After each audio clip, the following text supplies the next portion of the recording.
The video you're about to see, you have to understand, I don't have the proper microphone. I'm using an iPhone in one hand, I'm moving two phones around with another.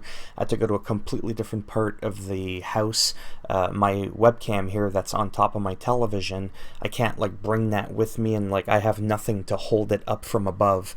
I'm no Unbox Therapy, but I'm hoping that somehow through my rambling and my convolutedness, it still helps you decide whether or not you think the 5X or the 6X is a better watch for you. In my opinion right now, as of the making of this video, the 5X is nearly almost $180 off Canadian at Best Buy Canada. It's absolutely nuts. It's less than half the price of the 6X, and you're not getting less than half of the features. So right now the update is the Apple Watch Series 5 and the Fenix 5X, to me, are my two favorite smartwatches right now, and the 6X is a no-go. That's just my opinion. I hope you enjoy the video, though. Let's get into it.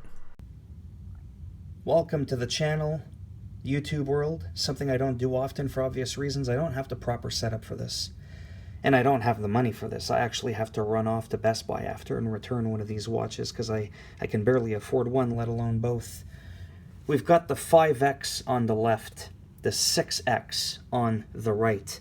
This 5X has the sapphire glass and it's got a lot of glare. This one is the 6X. It does not have the sapphire. I bought some $10 screen protector. As you can see, even when I touch it with my finger, okay, that's part of the sapphire glass. I'd rather get the smudges and the reflection than scratches on my screen, but like I said, I've got the cover. Right down to business.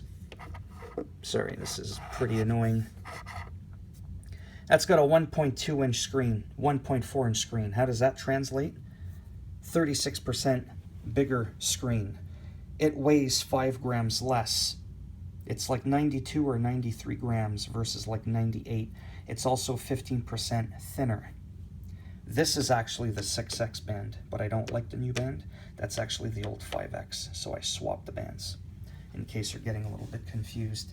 It's got a better heart rate, a new Sony GPS, things like that. I'll show you the back. I know this is really loud and annoying, but I'm just not set up for it. And a lot of people on YouTube, you know, they'll show you the watches. They'll do a much better job at explaining it than I am. But you know what they fail to do? Show you the same watch face side by side with the other watch so that we can get a comparison. A lot of people have it on their wrist and they're all moving it around all over the place. Yeah, see? Let me switch them up in case you think it's the way the light is or where the light is located, and you'll see. Actually, that's kind of better because this one's a little bit further away from the light. But you can tell how it's much clearer in light to see. So that's the difference between a sapphire glass on a 5X and just a regular Gorilla Glass.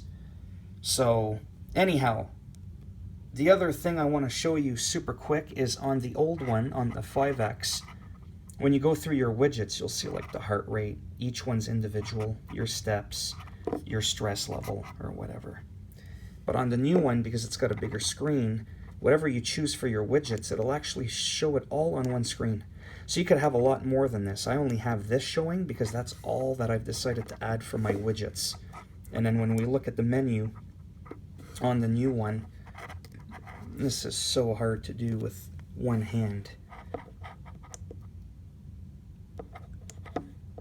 Yeah, that's an epic fail right there. For the most part, it kind of looks the same. You'll have some added stuff which we can go into once I go to my computer and we look at it online if you want to stick around. Right now, the main point of this video was just to show you basically the size difference. It was the visual difference, some quick stats, and the fact that financially, like I said, you're looking at, in Canadian dollars, you're looking at an extra $500 to $600, an extra $600 for the new one, if that's not on sale, roughly. Yeah, sorry, this was an extra $500, and that was because that's on sale. Yeah, so normally it would cost you an extra $600. So that's a lot of money. I mean, you can only answer that. if you think that it's worth getting the new one over the old one. I still think that this is a fantastic watch. The main thing that's making me want to switch is is the fact that the screen, like, you can clearly see that, you know, that 0.2 inches, it makes a difference. And she said the same thing. It all makes a big difference, at least to me it does. And I'm not saying that I couldn't go back to this. I only bought this a couple of weeks ago, like I said, on Best Buy on sale. So, you know, I could say, you know what, that's too much. Yeah, it does more, but it's really not for me for an extra half a grand, 500 Canadian, because it's on sale. Like I said, I got this $80 off, I think is what it is. So anyhow, it's almost 5 minutes. I've been ranting on. You know, not the best, like I said, review. This was to mainly show the physical comparison side by side. And no, the backlight is not on, in case you're wondering. See if I move away there. And again, like I said, you can really see the glare in the fingerprints, even though I'm touching this one. I'm rubbing my thumb on it, and you might think it's the angle of the light. Okay, I'll scoot it over to where that one was. And again, that one still shows all the fingerprints and the glare. And look at how crystal clear that is. The resolution on this is 280 by 280. That's 240 by 240. Though I don't know if that would make a big difference on a DPI perspective, because the screen is a little bit bigger on this. But, you know, my overall thoughts is I really do like this watch. It's just, it's a lot of extra money. Like, it's a lot of extra money. And like I said, that's an individual preference. You know, you got the Garmin Pay, and you've got the music on there.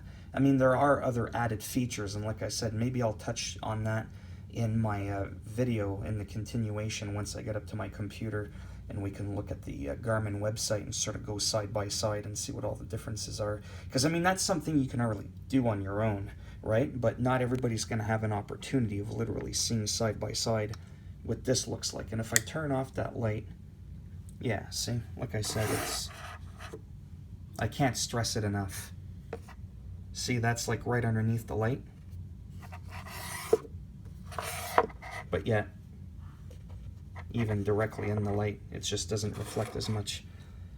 So I don't like the sapphire for that. Anyhow, I'll be back in a moment. For you, it'll be a moment. For me, it might be a few hours until I can go to the computer, and we'll talk a little bit more on the website about the specific, exact, you know, details a little bit more.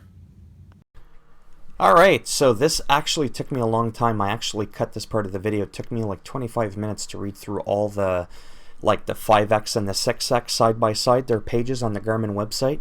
And I said, why don't I just highlight what's new with the 6X so you can decide whether or not it's worth like an extra half a grand or whatever. So let's hide my face, because we don't need to see that now.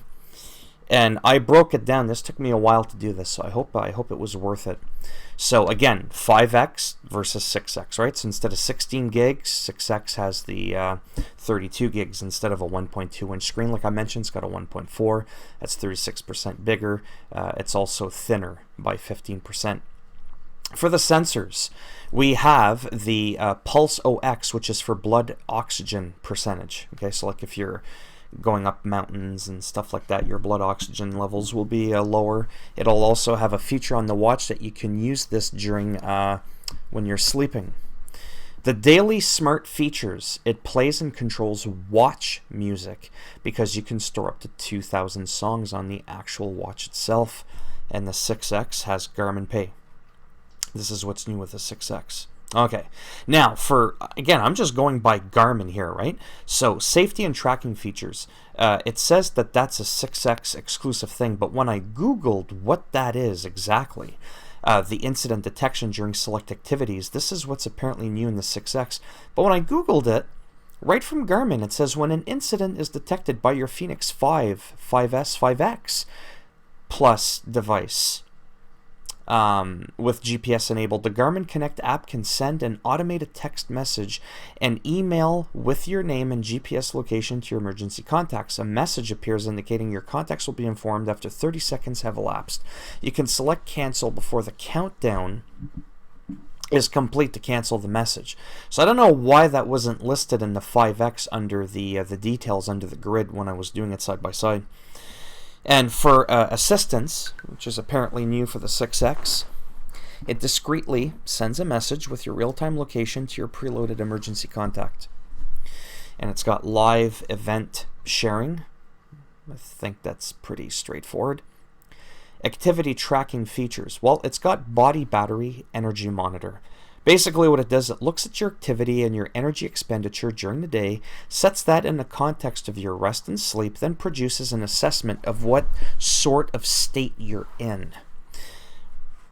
Training, planning, and analysis features. What's new again? This is all what's new on the 6X. Power modes, right? Because we talked about the customizable battery options, like you could turn this off, you could turn that off. You can basically customize inactivity battery settings, probably better than you could on the 5X. Then we've got what's called a trend line popularity routing. What that is you enter a distance you want to travel, and you get the suggested routes that will bring you back to your starting point. But trendline popularity routing helps you find the best local paths. Under running features, we've now got what's called Pace Pro pacing strategies. It's basically a feature that helps you run smarter over various types of terrain. Golfing features. I don't have much information on this, I'm sorry. But we've got custom targets, that's new. Full vector map. Pinpointer. Plays like distance. And handicap scoring. Outdoor recreation features. We've now got, again, I keep stressing this is new on the 6X.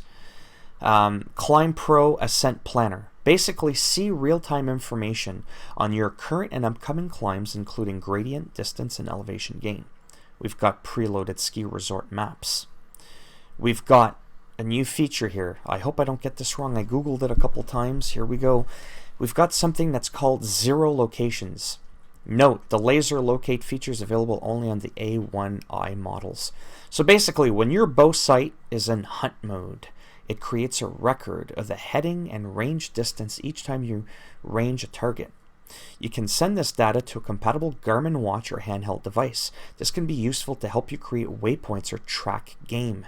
Laser locations, as what's new, appear in the Zero Locations widget or app on your compatible device. You can adjust the broadcast settings from the settings menu on your bow sight and brackets laser location settings.